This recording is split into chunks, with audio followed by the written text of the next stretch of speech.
Hey guys, how's it going? So today we're going to be going over the brief history of the Nintendo Entertainment System and how it became popular in America and how without it, gaming wouldn't be where it is today. But first, let's just go over the brief history of Nintendo and I guess its counterpart, the Famicom. Now, as some of us might know, Nintendo kind of started off with making card games and toys, little things like that, but they actually had a cab company as well, and they also made some sort of hotel. It was a love hotel, and it's not necessarily a hotel that we think of today.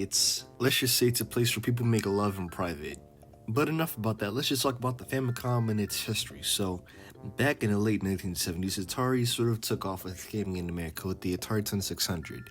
And with Nintendo making the original Donkey Kong arcade machine, Nintendo wanted to make their own game console that Atari couldn't replicate for at least a year. Now, back in the late 70s, early 1980s, 16-bit processors were available, but they were way too expensive. So Nintendo settled on an 8-bit processor. Now, this is just one small point I like to throw in there, but as we all know, the Famicom didn't come with a keyboard and mouse, but when it came to bringing the Famicom to America, aka the NES, obviously there was a mouse and keyboard, at least in the concepts.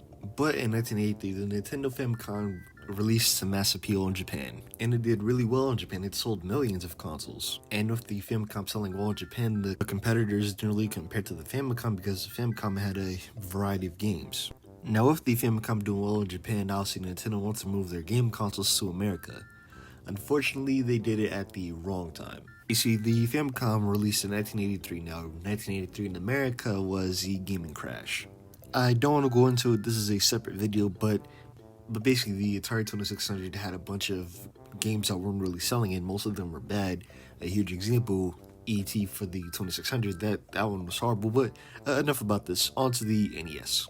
Now, what I was saying before with the first concepts of the NES, it was called the AVS, Advanced Video System. Nintendo showed this off at CES January 1985 and it didn't go well. As you can see, it came with a keyboard, big joystick, everything that a typical game console had back in the late 70s. Now, of course, back then, people didn't want to buy anything related to gaming at all. People thought that the kids would hate the keyboard and a bunch of other stuff. Either way, this isn't the NES that we know today. However, after this, Nintendo sort of redesigned the AVS into the NES that we know today. One other thing that I'd like to point out is how the NES is designed. It was sort of designed to be like a VHS player because, of course, at the time, after Atari, people didn't want anything to do with gaming. And one thing that was also being developed was Rob the Robot. Now, at the time, Nintendo wanted to avoid the word gaming. Nintendo didn't want to use the word gaming in any advertisements or anything at all. And one thing that was also being developed was Rob the Robot. Now, one other thing I'd like to point out is Nintendo didn't want to necessarily make this into a toy, but more like an entertainment system, so they did on Rob to make it look less like a gaming system. That's why it's called the Nintendo Entertainment System. However, after this redesign, Nintendo wanted to test the system out on some local kids, so they basically just set up an NES into the room, they had some kids test it, and Nintendo execs were beyond a see-through mirror, and the testing didn't go well either. However, despite testing and redesigns, Nintendo still wanted to sell this thing. So one thing Nintendo did was, they offered the NES to stores risk-free.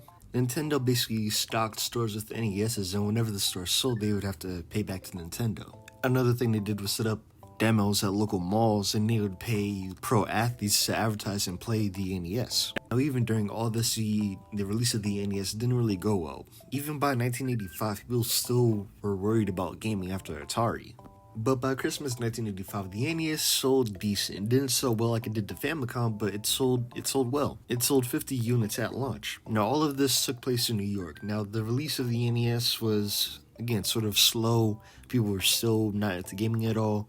So while the release of the NES did well in New York, then they moved to Chicago, then Texas, and California. They did it within separate states. And the NES sort of took off from there. It sold extremely well.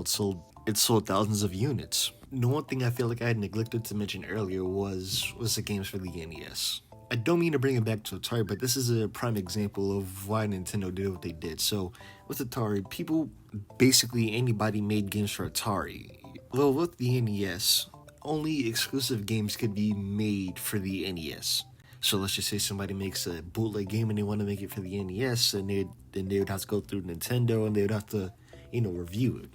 With Atari, anybody can make anything. And my apologies if I get anything wrong, but basically Nintendo made some sort of chip in the NES. So let's just say you put in a bootleg game, it's not gonna work. So this way, this prevents a massive influx of horrible games. So this way, we don't get another video game crash. And with this chip, Nintendo can make a profit off of any game that releases for the NES. Alright, so that's a brief history of the NES. My apologies if I got anything wrong. I did a lot of research for this video. I'm sorry if I didn't, explain anything well. I'm sorry if I, just got anything wrong. My apologies for that. But anyway, if you guys enjoyed this video, like, subscribe, do whatever you want to do. Don't rush, and tell me down below.